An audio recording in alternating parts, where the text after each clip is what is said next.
Good morning and welcome back to February 2022's Real Estate Live UK programme.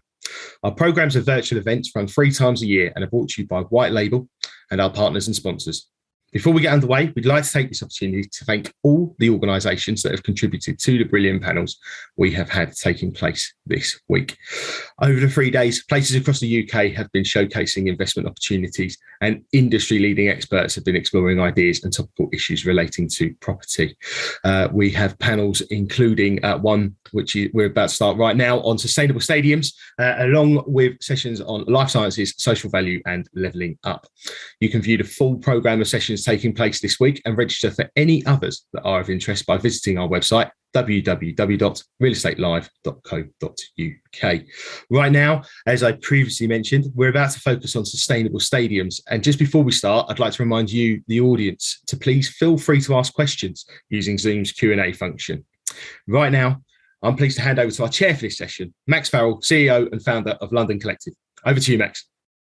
Thanks very much, Callum, and good morning, everybody. I suppose the first thing to say is how awful the news is that we've all woken up to this morning, and just to say, our thoughts and prayers are with all the people of Ukraine.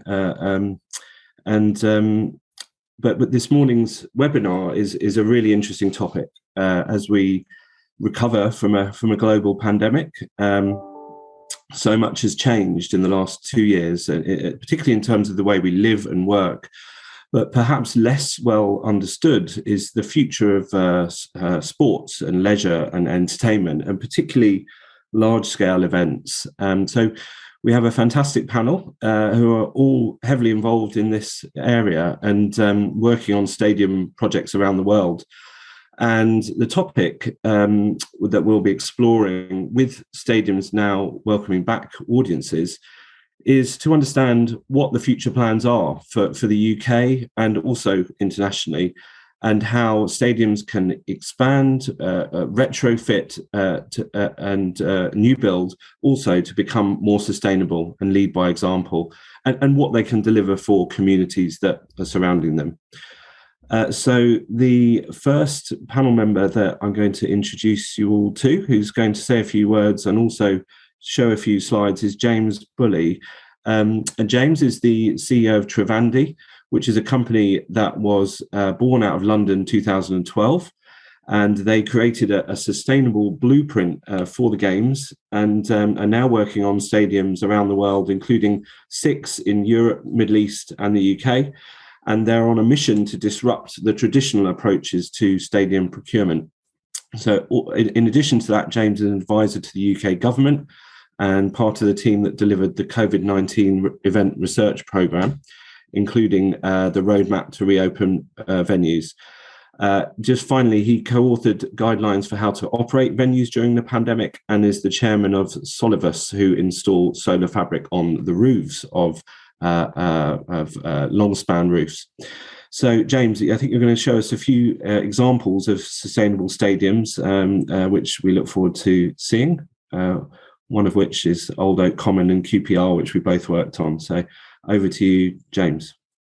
Thanks very much, Max. Good morning, everybody.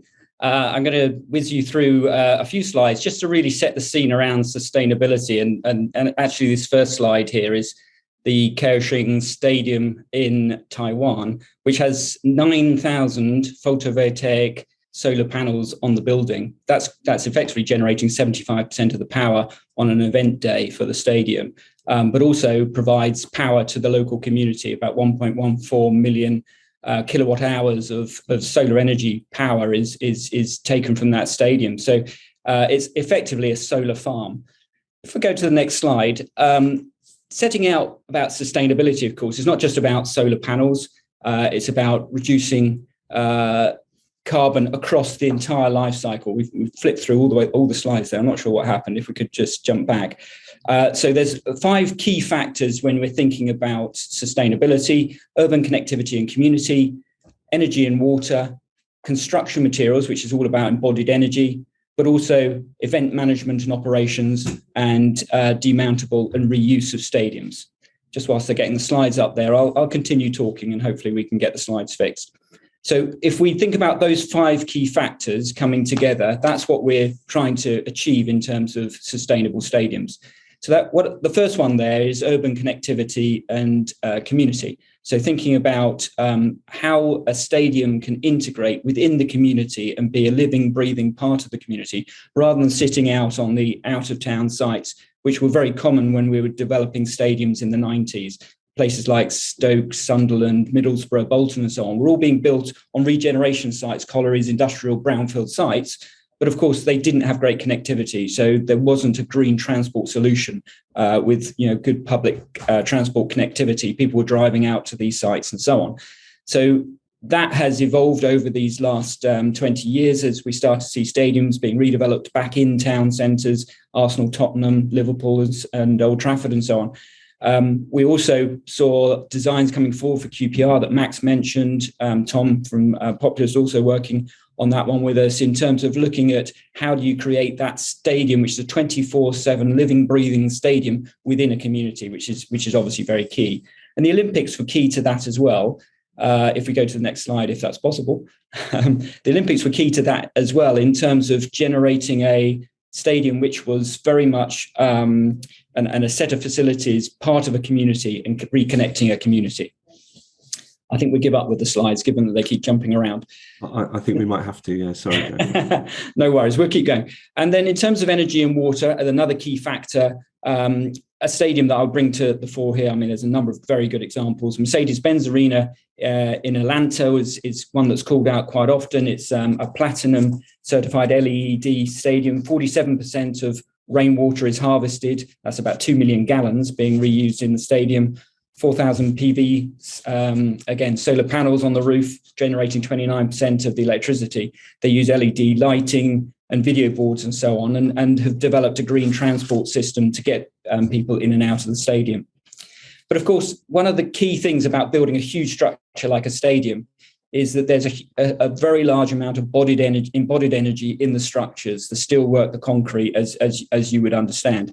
And so finding locally and responsibly sourced materials, finding sustainable materials. And another example we were going to show here is the Forest Rovers Zaha Hadid Stadium that's being built as the greenest ever using timber and lightweight roof structures, will bring forward, much more sustainable way of developing the stadiums in the first place.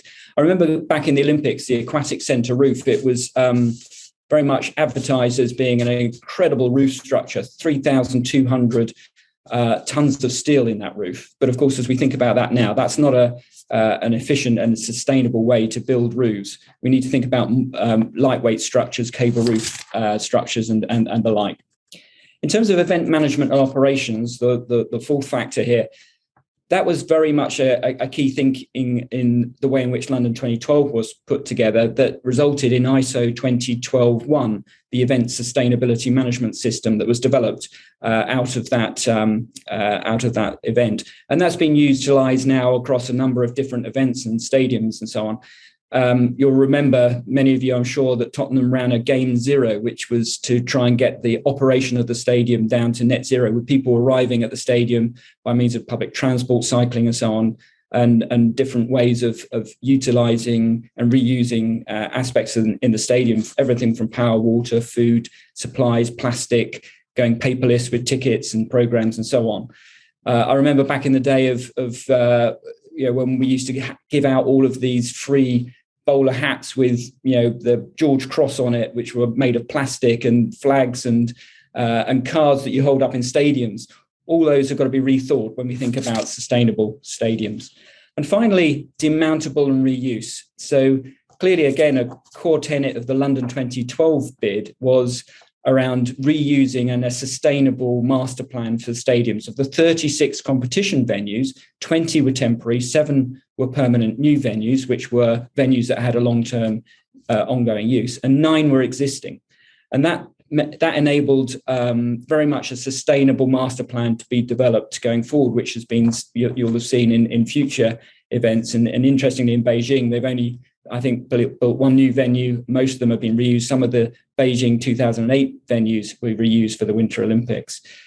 So, and finally, the FIFA World Cup in Qatar, again, another interesting example is the Ras Abu Aboud Stadium near the port of Doha, where they've used demountable structures. The entire stadium will be demounted. They've used 974 shipping containers, which will be used during the event for food and beverage, ticketing offices and hospitality spaces and so on. Again, we did that in the Olympics for the Broadcast Centre, built it entirely out of shipping containers. So these sort of ideas, these sort of factors need to be carefully thought through in the planning and delivery of events so that we can achieve sustainable stadiums. Thanks, Max. Back to you.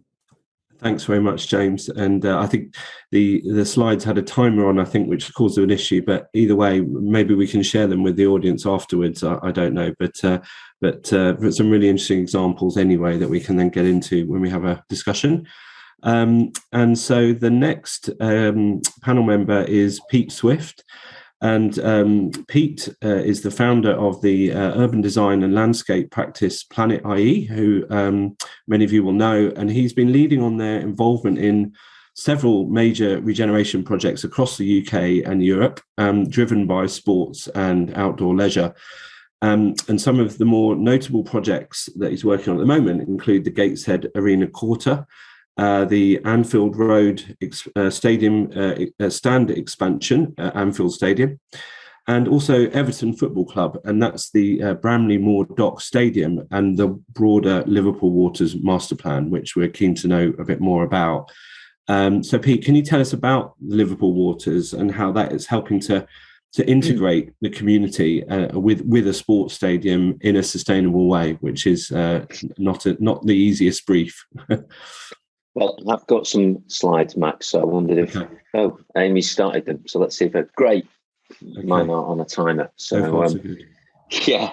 But I think Liverpool Waters has been one of those projects that everybody's heard a lot about over the last decade plus and jumps up and down wanting to see activity.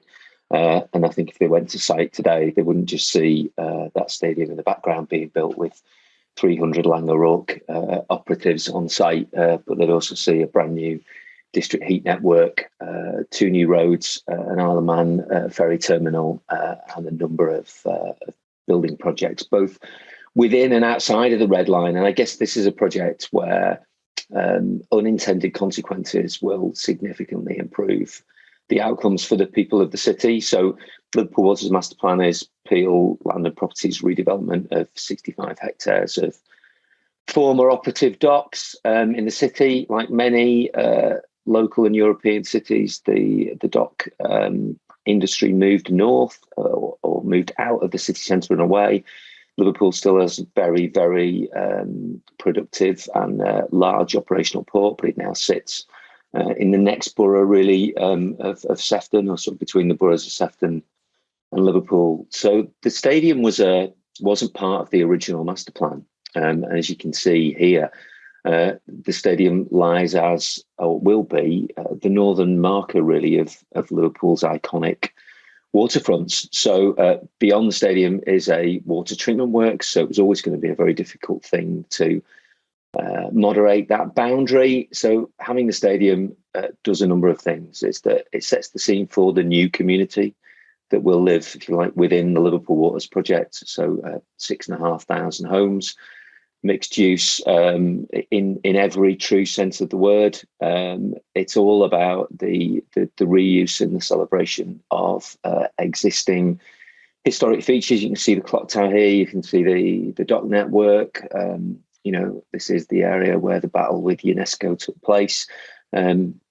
Sadly, whilst the city lost its status, it's retained and is restoring some of its amazing heritage fabric, not least on the right-hand side of this image, the Stanley Tobacco Warehouse Complex, which is the 4th or 5th biggest brick building in the world. It's where the opening sequence of Peaky Blinders and many other things is filmed. And so the stadium sits, or will sit, in the heart of one of the most deprived wards in Liverpool. North Liverpool's never really achieved the regenerative benefits that the city centre has. And so this is a real opportunity, only 1.5 miles from the city centre, but also only 2 miles from Everton's existing stadium, Goodison Park. So Everton are very much the people's club of the city, and so this is one half of a project. So the People's Project is not just the development of a new stadium within Liverpool's Bramley-Moore Dock, but it's also the regeneration of the former Goodison Park site into a new sustainable community right in the heart of the Club Moor and Anfield districts of Liverpool, and the relationship between the two. Everton have been amazing. They've carried out the biggest and most interactive public consultation in planning history. It's very well documented, and really, really went to the heart of what the club means to the people of Liverpool. Many of the founders of Everton were dockers, so bringing the stadium to the waterfront is wholly appropriate. And then the conversation, I guess your exam question to me, the relationship between a community that's existed for 100 plus years on a site that never had a community because it was an operational port within the wall, and then having a new community being planned around them. So Peel and Everton have worked cheek by jowl for the last 3 years. Our design teams have overlapped, worked very closely together. And the current phase of the project is for the Peel team to change the master plan to better respond to the stadium. So the stadium is currently coming out of the dock. 450,000 cubic meters of fill has come from the Irish Sea to fill Bramley-Moore Dock. Bureau Happold's amazing structural engineering gymnastics that have bridged and retained the existing dock walls. In technical terms, this project is reversible. Lang O'Rourke's work to unitize a great deal of the stadium construction off-site, a great deal of materials coming in by water. Again, like I said, being part of a district heat network and reusing existing historic fabric, particularly in the ground plane. This very much is a project that is sustainable at its heart, not just in its fabric. Thanks, Pete. That's an amazing project. And when's it likely to have the first game, as it were? Season 24. Season 24. Very interesting, and I'm keen to go up and see that and look at it a bit more closely. But it looks like a great project. So, the next panel member is Tom Jones, who is a senior principal at Populous, who are well-known stadium designers. He has over 25 years' experience in high-profile international stadiums and entertainment venues. And that includes the Emirates for Arsenal, the Olympic Stadium for London 2012, and more recently, which everyone agrees is a really great triumph, which is the Tottenham Hotspur Stadium.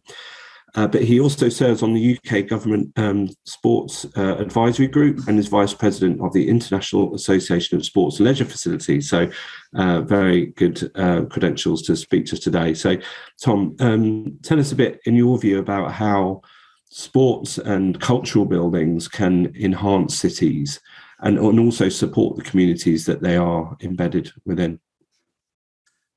Thanks, Max. And thanks to Amy. She's just going to share a slide where you'll see 4 really good examples of stadium projects in London. And London has this amazing catalogue of examples of stadium projects that have acted as catalysts for urban regeneration. And I think, stadiums are this unique building form that have this opportunity to really transform communities and the locations they're in. This ability to attract large groups of people to matches and events on a regular basis, generates social and economic activity in a way that possibly no other building form does. And what's been fascinating for us, certainly with these projects that we've been fortunate enough to be involved in London, is that it happens in parts of the city which otherwise might not attract that kind of economic development. So we could have added the O2 to this list as well.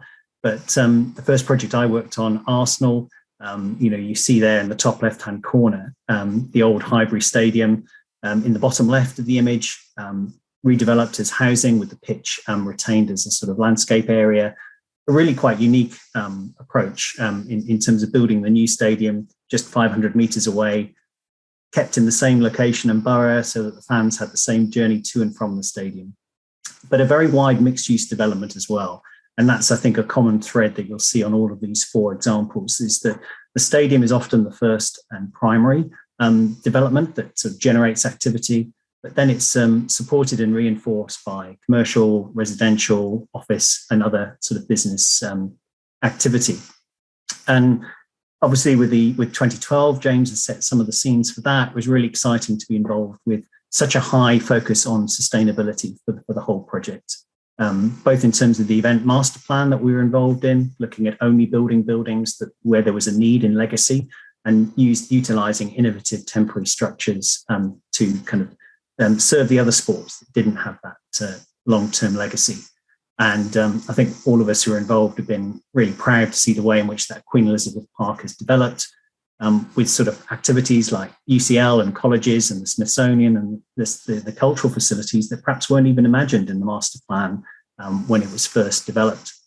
Wembley in the bottom left, anybody who's been to Wembley recently will just be amazed at the development that's happened around the stadium all along Wembley Way. It's been remarkable to see how that piece of the city has really sort of regenerated off the back of the redevelopment of the original Wembley Stadium. And then more recently, I've been involved, as you mentioned, with the Tottenham Stadium. Again, a part of the city that had possibly been semi-forgotten, hasn't been a lot of investment in that part of London for many decades. And the club, very much aware of its history, being there for over 120 years, and seeing this as an investment for the next 100 years. So it was a fascinating project to see how building a stadium right on a high street, restoring that Georgian terrace to the north, creating a new terrace to the south, and trying to integrate it into the urban fabric, the new supermarket, the other employment opportunities that have come off the back of that particular project. And it's been interesting to see how that's now developing into future projects. So we've been involved with the redevelopment of the Etihad Stadium up in Manchester, which itself was a legacy project from the Commonwealth Games a couple of decades ago, taking that part of Eastlands, regenerating it. And the current project we're working on with Co-op Live Arena is just reinforcing with entertainment what the Etihad is providing with sport. And as we look, I guess, further into Europe, we've been involved with projects in Lyon with the Groupama Stadium, which again was part of creating a new economic development zone on the edge of Lyon, with an arena that we're just about to add as well. So this idea that the stadium acts as this focal point for activity, mixed-use development, and then the addition of extra facilities in future is one that we're seeing. But I guess it's good to have a focus on the sustainable aspect of stadiums. They are, as previous speakers have mentioned, very large infrastructure projects. You have to look at them in that context. And when we were getting ready to work on the London Olympic Stadium, we did some research on sustainable stadiums. And what was interesting was to highlight how the embodied energy was so much more significant than the operational energy, just because of the sheer mass and scale of construction. So a lot of effort, as James was mentioning, both at the stadium and at the velodrome, to looking to utilise lightweight structural systems, minimising the use of materials, maximising the use of recycled content. And you've probably, and I see a question in the Q&A already about how do lightweight structures perform under extreme weather conditions. And I'm sure you all saw the amazing video from Tottenham on Friday under Storm Eunice when the cable net roof was pulsing quite a lot. So my only comment on that is make sure you have very good engineers and get that integration with the architecture and the engineering. Thanks, Tom. Yeah, some fantastic projects, and clearly what they all have in common is how the investment that goes along with these types of projects can really act as a catalyst for broader regeneration, but also how when you retrofit and adapt and reuse, how that can be extremely sustainable. And I was actually with a client last night who's an Arsenal season ticket holder, and he's been to virtually every game since he was a boy, and he bought a flat in what was Highbury, his flat's in the exact location of where his seat was that he went to the games with his dad. And I thought it was interesting in terms of sort of memory and identity, because they do become part of social fabric, don't they? And it was, and it is interesting. I mean, James mentioned, back in the 90s, the trend to build stadiums out of town, and certainly when we started on the Arsenal project, that was an option to relocate the whole stadium outside of the M5. And I think it was a much harder process to get the land and the planning permissions to redevelop the Emirates next to Highbury. But your comment there, Max, is exactly why it's the right approach. Yeah, exactly. It maintains that social cohesion, the identity of people in the area. And actually that redevelopment of Highbury into residential is a really fascinating... It is. It's definitely worth looking at and having a look around this if people are able to. And the next panel member, Isabella Luger, who is a very experienced architect who's designed and delivered sports facilities in the UK and abroad, including Wembley Stadium that we've mentioned, but also Edgbaston Cricket Ground and the new Tottenham Stadium that we've discussed, and the London Aquatic Centre, and then is currently also working on the Birmingham Commonwealth Games, which is interesting also from the point of view of retrofit and reuse as a sort of sustainable objective for the games there. So Isabella, can you tell us a bit more about, from your point of view, what needs to be considered when designing stadiums in a way that's more sustainable? There are two aspects. One is like designing a new stadium, and one is retrofitting an existing stadium. When designing a new stadium, I think the main aspect is to look at is the capacity for a specific location, and how the term sustainability is defined. Is it the connectivity? Is it the link to the community, the wider network? Is it the materiality of the building, and later on the energy consumption? And how does this sit with, also in the relationship with future extensions?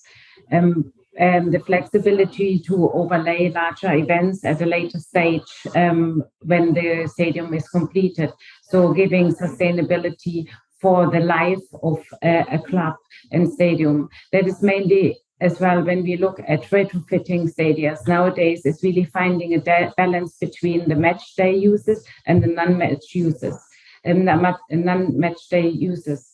So is it what facilities can be incorporated in a stadium, which is currently mainly built for non-controlled, by environmental controlled spaces. And nowadays we put in spaces which actually require heating and cooling. How does the structure require to change to incorporate it? And how does it sit in terms of energy consumption of the whole stadium? And where is what type of renewable energies are we including in this concept? I mean, while working currently at an overlay of existing stadiums, which the problem we come across in a lot of time is that media broadcasting have a lot of demand for power and energy overall, whereas the infrastructure containment of these existing stadiums are actually designed very tightly. So it's like the conflict between wanting to overlay a major event, but having actually internally in the stadiums not the allowance for these containment routes, which creates a conflict in itself. So like when we start to design a stadium, if we can have inside already the future business plan for the stadium, if it's a community stadium and you want to reach a certain capacity, or are you actually planning to have becoming more and more future extensions and becoming a large stadium with major event overlay, is really defining where the business plan is developing to. And I think it's really critical that everybody in the design team actually buys to the idea of the sustainable concepts, so that the client group, the construction team, the QSs understand and are also willing to invest in new materials, into testing out new materials. What is really the material palette which is deemed to be acceptable, which looks into embodied energies, which looks into non-toxic materials. What is that an acceptable material, or do we go back to the traditional way of building, which excludes some of these concepts? Okay, Thanks very much, Isabella. A lot of interesting points, and it'd be good to pick up on a few of those in a discussion. And now we can have between us as and the panel, and obviously anyone in the audience who does have a question, please do put that in the Q&A box, and I can then put that to the panel. And we have had one question here from Annie Pang, which is an interesting one, which is how much do the requirements of cultural activities like music, for example, in this case, she's talking about classical music, because she's a musician and a planner, feature in the design stage of large stadiums and the logistics involved. And I suppose, James, that's quite interesting from the point of view, and Tom, of the proposals that were made for the QPR stadium you mentioned in Old Oak Common, where it was to be very much a sort of 24/7 event space that wasn't just about a game on a Saturday. It was actually about sweating the infrastructure and using it in different ways, and thinking about culture and leisure more broadly, which relates to Isabella's point about the business model. And that is obviously has benefits in terms of the environmental impact, and but also the sort of social sustainability angle, if you like. So I don't know if either one of you, Tom or James, want to sort of pick up on that. I could certainly give a view in relation to London Stadium. So I think that was a really interesting conundrum at the time when we were doing the London Olympics, where actually, from a point of view of the actual ceremony, that hadn't been planned and designed until nearly going into 2011, whereas the stadium had to be built much earlier. And, again, using good design principles, which, Populous implemented at the time, they were making it as efficient as possible. And at that point, we hadn't anticipated what we would need to do in terms of the actual show itself. If you remember, Beijing Stadium had this enormous underground cavern where they were bringing performers up from the ground, and from the roof, they were dropping people in from above to create this 3D show. And of course, at London 2012, what we were trying to do was reduce the amount of steelwork, reduce the amount of, make the stadium as efficient as possible, and hadn't planned in these factors. So when we started looking at retrofitting in the ceremonies and the cultural activities that we're looking to do in the stadiums, we had to do quite a significant refit on a temporary basis through the, organising committee's construction team and design team to come up with plans to be able to create a 3D show where we could drop people in from above by putting in additional cable structures, putting in additional sound systems, and increasing the capabilities of the stadium. So, the answer is always architects would like to say, yes, they're planned in from the start. But if you don't have the brief, or you don't have the timing at which you're preparing the actual base core stadium design, you do have to work through creative ideas and ways of which you can actually retrofit these into the stadiums to create the show you want to do. Can I just add something? To that. Sure. Yes, please do. For instance, the Frankfurt Arena actually has got classical concerts, and I think this also is allowed because they can actually close the roof. So it's like the roof design is quite critical in this type of for the acoustic environment of the stadium. So if you allow that from the start off, you have more flexibility for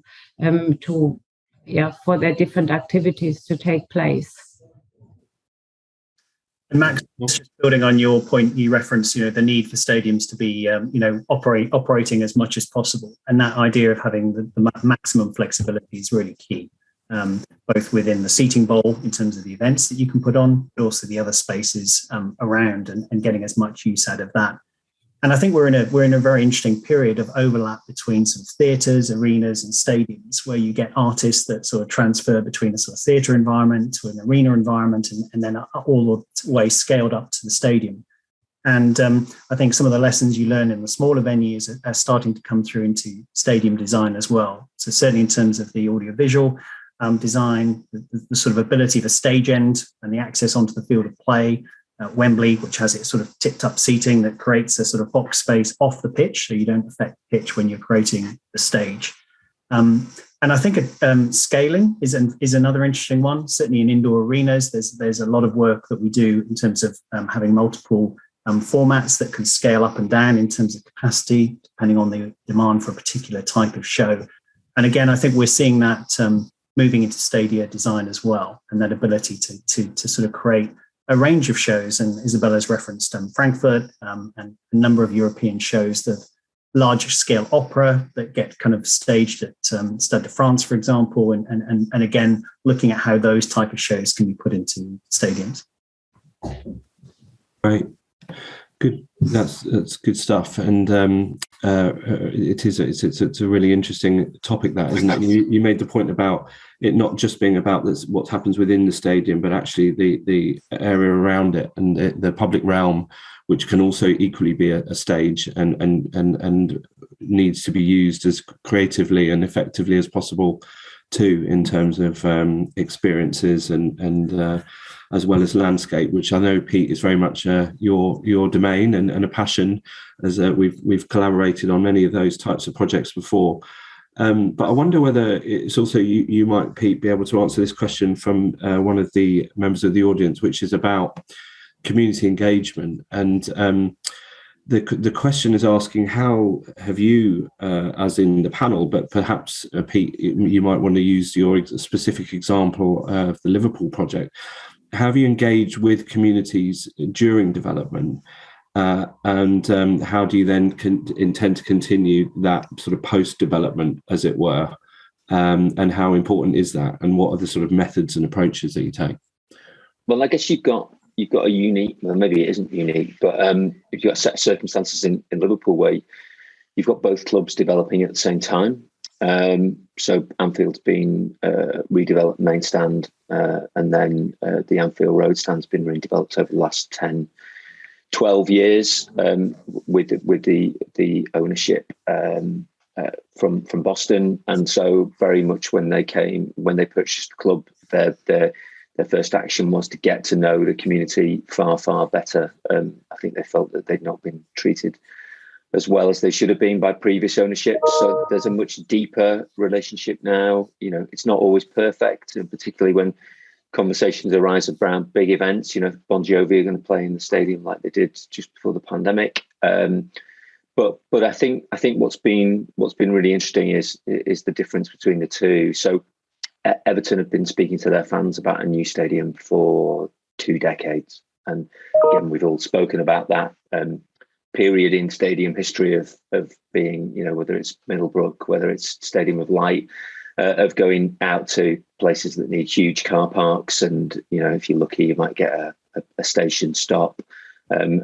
Everton, you know, I think probably have had a number of false starts over the years, and have ended up with something that has been universal. I mean, we're talking 98% support from the current fan base, but also from the communities that live both within and between where the new stadiums are. So lots of use of face-to-face engagement, lots of use of travelling engagement, lots of use of digital engagement, but also I think this idea of being already part of a very deeply proud and kind of intelligent community that understands the importance of football to its economy.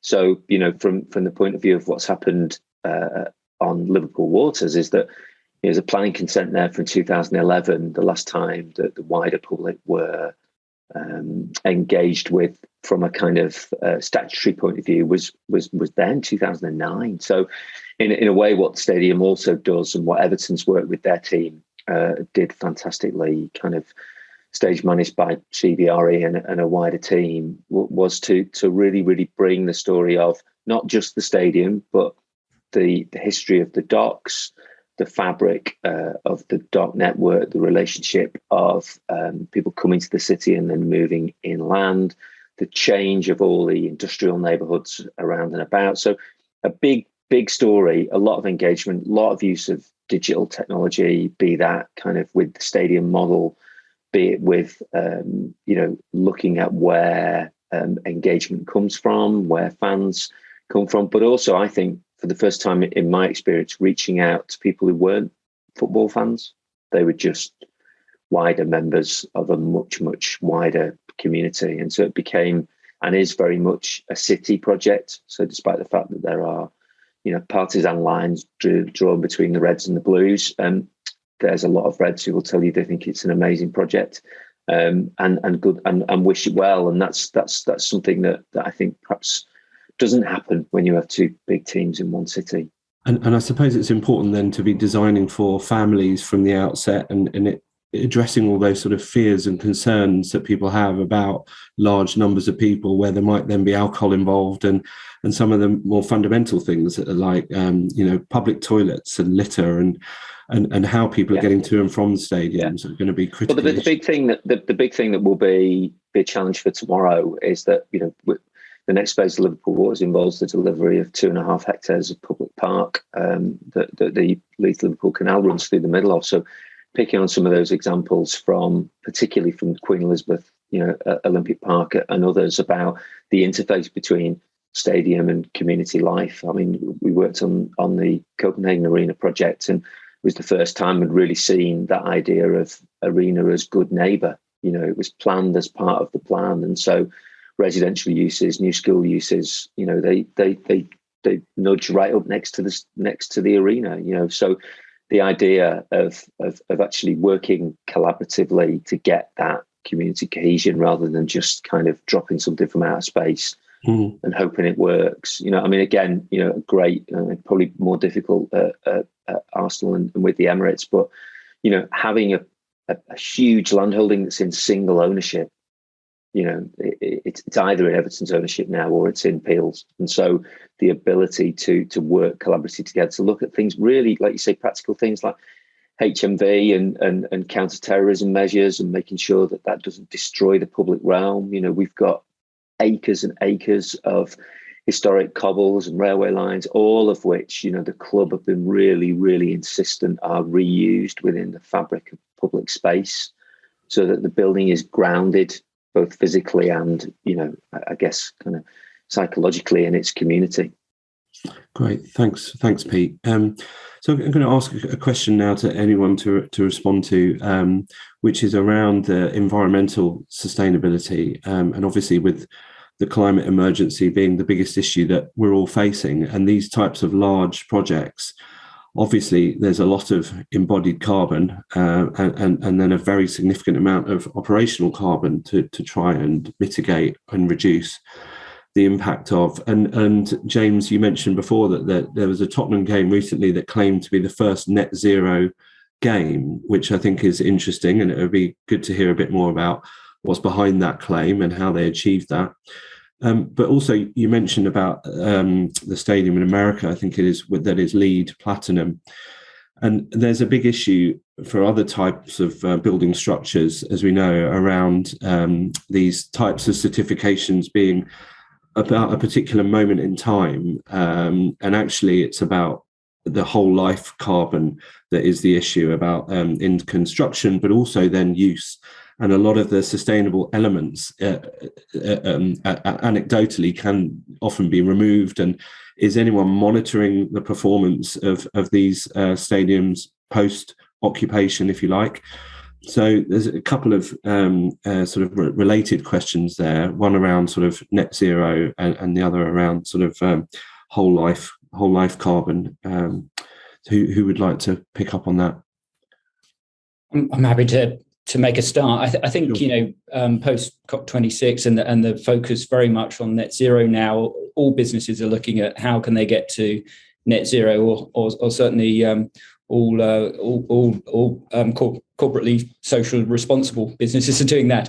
And I think what we're seeing now is that stadiums are looking at this issue very hard. Stadium designers obviously looking at this issue very hard. The embodied energy piece is the key and critical issue around, these enormous venues that we're seeing being built, these stadiums. Yes, we can put in, net zero operations or carbon neutral operations as far as possible. And that takes some going to actually get there. What Tottenham did was a one-off event and encouraging crowds to change behaviours, and as not just crowds, broadcasters and everybody involved in the stadium operation. I mean, that is a massive undertaking to get there. But I think with pressure, with the industry moving in the right direction in this area, I think we will get some really great results in terms of event management, event operations. But the challenge comes back to embodied energy in the buildings themselves of the construction, as Tom mentioned. And I think that is about finding the most efficient way to deliver a venue. You're never, with these size structures, going to get away from steel and concrete. The question is, certainly look at other materials, but how do we more efficiently deliver and build these venues from inside out rather from outside, magnificent structures in? And that I think is the biggest challenge facing designers is, and working across the whole life cycle, as you say, Max, is going to be critical in that. And just building on what James was saying there, certainly I think the environmental agenda has really pushed up people's priority, both I think for developers, for owners, and particularly interestingly for fans as well. And we're doing quite a few projects with Oakview Group arenas in North America, Europe, and elsewhere, and they've highlighted that even sponsors, are having to respond to the trends. So you've got Co-op as the lead sponsor up in Manchester for the Co-op Live project, and Co-op's a great example of local business doing lots of things with the local people and going to utilise the venue, to kind of enhance that aspect of their business. And they're doing it because of the demand of the customer. And I think as designers, we're also aware of our responsibility in following that. And I guess the Climate Pledge Arena over in Seattle has been a really fascinating project for us in terms of how you respond to that embodied energy question. It was a historic listed structure from the Expo back in the 1960s, the big sort of very sort of symbolic sort of shaped tent. And we found a way of retaining all of that original fabric, stripping out the inside, digging down so we could create the volume that was needed for the new arena. But really what that's helped us to do is to enable that to be, I think, the first sort of net zero project. Once you've done that sort of retention of significant parts of existing structure, you're reusing existing transport systems. So the monorail that was put in for the Expo back in the 60s is one of the primary transport links now for the new arena.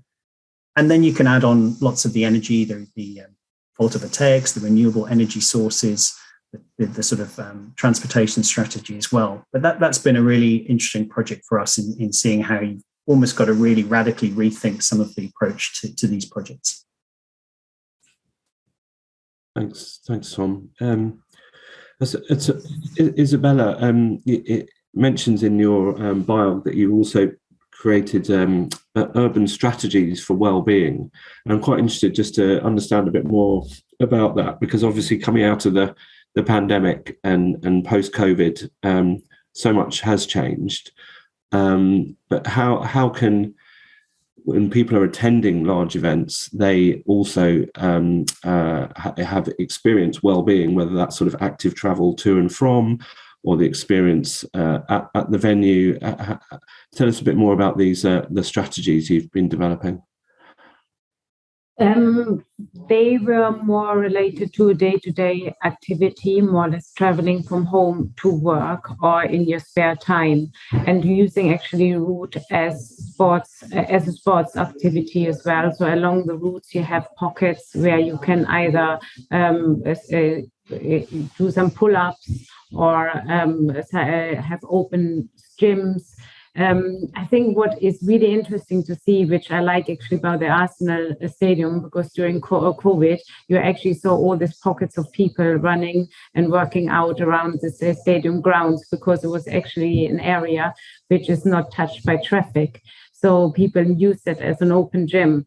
And I think the encouragement of using the external areas of a stadium as day-to-day usage, where you're not charged for the usage, where you can just go work out, come back home. So it becomes actually a part of your daily routine to be there. I think that were the concepts which I was more looking at. How can you include sports activities or physical activities, encourage people to actually not use the car, but to walk or to cycle to get from one point to the other, or just for leisure activities.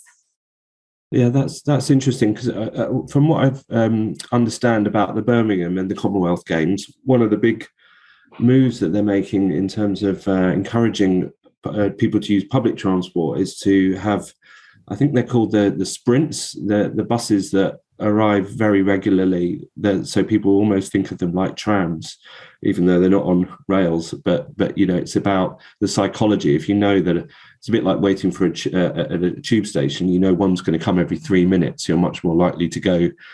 Whereas actually, I think in Birmingham at the moment, buses you can wait for up to half an hour for a bus. So psychologically, people associate travel by bus with having to wait. So how important is that in terms of behaviour change, which is obviously such a kind of key element in all this? I think it's very important. And also like the usability as well, how easy you can get onto the bus, how comfortable it is on the bus, and how much you are paying actually for the journey. I think these are all three items which need to be considered. The frequency, how often the bus come, can you get onto this bus, or are you squeezed? How comfortable is it? How much do you pay for the journey? That will be encouraging you to use that, and which time it is running. Is it only from during peak hours, or is it actually throughout the entire night? And so therefore you will plan your journey, you plan your activity around these routes. Good stuff. Anyone else have anything to comment on those subjects? I'd echo Isabella's point that Anfield's sat at the heart of very tight urban fabric for nearly 100 years, and it sits on the edge of, or it did sit on the edge of, historic Stanley Park. Both stadiums in Liverpool currently sit either side of Stanley Park, but it was always part of the club's brief and the council's brief, really, that Stanley Park and the stadium became the same thing. So now, everyday daily life, whether that's because you want to go and pay your respects at the Hillsborough Memorial, or whether it's because you want to walk to work or take your kids to school, the giving the stadium breathing space in what was an incredibly tight urban fabric and set of terrace street patterns has completely transformed the pattern of daily life. And I think, in a way, doing it without jumping up and down about it is a much better way of getting it to work. It genuinely does become, all those things that we try and kind of add on willfully afterwards. And also it forces other people then to make changes. So what we're finding here, in a country that's not got great strategic cycle networks outside of London and Cambridge and Oxford, is places like Liverpool actually building wider strategic routes, like in Greater Manchester as well, that link to the stadiums, but also link to the neighbourhoods that the stadiums are within. So it's kind of taking part of that London mindset and actually important gravitational pulls in both directions, and maybe that's the thing that you might put first. And Matt, I think there can be opportunities in these projects to enhance some of these links. So last night I was actually over at Fulham, first time going to a match there, walking through Bishop's Park, with the quirky sort of cottage and the heritage structure there. But Fulham Stadium has always been a block on the river path, for those of you who know in London, coming along on that north side. And with the new Riverside stand, we're actually taking the opportunity to sort of create this extended river walk, expanding a little bit into the Thames, and it's going to create for the first time a continuous footpath link right along the river. And hopefully that's a great example of the stadium contributing back to the community. And the way it's designed is that the river walk and the underside of the stadium, what will be food and beverage on a match day, will be the cafes and food and beverage for people as they walk along the Riverside Path, which again isn't a section of river where there's necessarily a lot of those public facilities. Interesting example. Yeah, good. That is a great example. And I suppose the other big issue that's facing us all, other than the climate emergency, is the housing crisis. And it's quite interesting how some of the stadiums that you've talked about, London 2012 was a great example of being a catalyst for the regeneration of Stratford and the Lower Lee Valley. And also Wembley now. It's really interesting what Quintain are doing, and the amount of housing development and mixed use that's come off the back of the stadium there, and it being used more effectively. But also, it's interesting that with Quintain and Wembley, it's a lot of it is rented, or the majority of it is rented accommodation rather than for sale. And I wonder, you might not have an answer to this, Tom, but I'm just quite interested to know from your point of view how important that is, because obviously one of the big issues about a stadium for people that own homes often is the NIMBY issue. But if it's an institutional investor that is a professional a rental organisation like Quintain and Grey Star and so on, then can that make the difference, and can that help address the housing issues that we're all facing? Yeah, that's a good question again, and part of the reason maybe stadiums were pushed out of town initially was because they weren't felt to be good neighbours. Although we've all worked on and experienced great examples where they can be really good neighbours. I think we can also do a lot more in terms of now with the design of the facade to kind of keep noise into the stadium. We've got a lot more expertise in terms of crowd movement, flow, transportation. So I think we can make the whole experience of groups of people coming to and from the venues much easier. What was interesting for me really with the Wembley example is this almost a change in lifestyle where they talk about living, working, playing in the same area. And I guess one of the things I'm interested in is coming out of the pandemic and changes in work patterns is whether that's going to be seen to be even more attractive. So the idea that you're actually living close to an entertainment or a sports or venue will actually be seen as an even more of a positive thing than perhaps historically with the NIMBY attitude. And that's something that I think could influence stuff that Pete's doing, up in Liverpool and everybody else as well. Definitely. It's a bit like railway stations. 100 years ago, nobody would want to live anywhere near them because they're full of coal and soot, and actually then now they've become the big regeneration opportunities and people want to be as close as possible. So yeah, that's really, really interesting. And I think we are sort of running out of time, unfortunately, because that's been a really fascinating discussion and a topic that's not often covered in these types of real estate events. So thanks very much to all of you for your time today. And I'm not sure if we have any, I don't think we've got any more questions from the audience. We might have time for one more if anyone wants to just quickly add that to the Q&A. But otherwise, I think what I should probably do is hand over to Callum to close things out. So Callum. Fantastic. No, thank you very much, Max, and as well to our panel as well for a really interesting discussion this morning. No, really, really good. So thank you all for joining us, and to our audience as well for getting involved in the questions and taking part. While today is the last day of Real Estate Live UK's February programme, there is still more to come today. Right now, we're heading to Barnet to look at the ambitious regeneration investment in North Finchley before we focus on the S in ESG in a session in partnership with Dominiv's Group at 11:30 a.m. At 12 o'clock, we'll be looking at the Africa opportunity in partnership with the IOD London. And at 2 p.m, in partnership with Building Garden Communities, we'll be asking, how can we ensure large development can deliver biodiversity and net gain? We then wrap up the day with our final session of the week at 4 p.m, asking, what role does the real estate sector play in levelling up the UK? You can book onto those sessions by visiting the programme page on our website, www.realestatelive.co.uk. Thank you all once again for joining us this morning, and we look forward to seeing you again soon. Thank you and goodbye.